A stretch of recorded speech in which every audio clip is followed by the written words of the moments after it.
আপনাদের উত্তরবঙ্গে একটা বদনাম আছে আমার, যে আমি আস্তে আস্তে রাত 12টা 1টা বেজিয়ে দিই,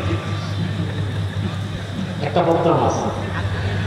তা আমি তো দিনে প্রোগ্রাম করি ছাড়া রাতে প্রোগ্রাম করি না প্রত্যন্ত অঞ্চলে, একেবারেই করি না।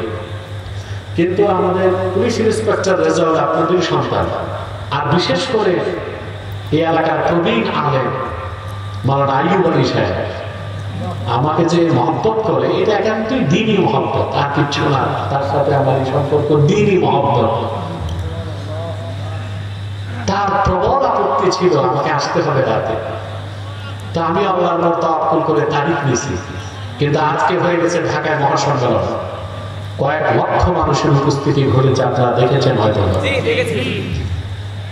সেখানে প্রোগ্রাম করে আর তো নারায়ণগঞ্জ যেতে পারি না।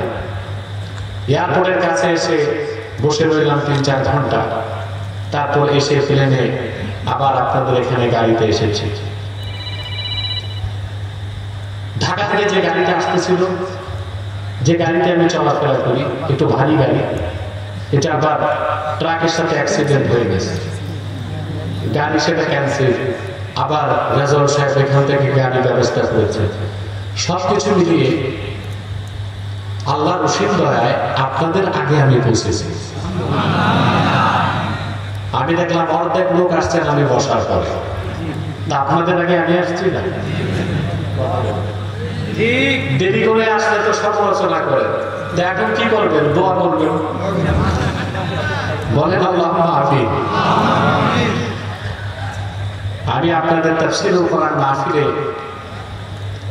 কিছু কথা বলার জন্য সূরাতুল আনকাবুত থেকে শেষ আয়াত তেলাওয়াত করেছি।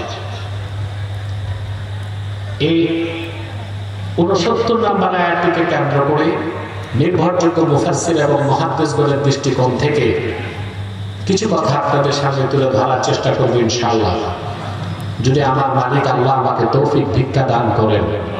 বলুন আল্লাহুম্মা আমিন।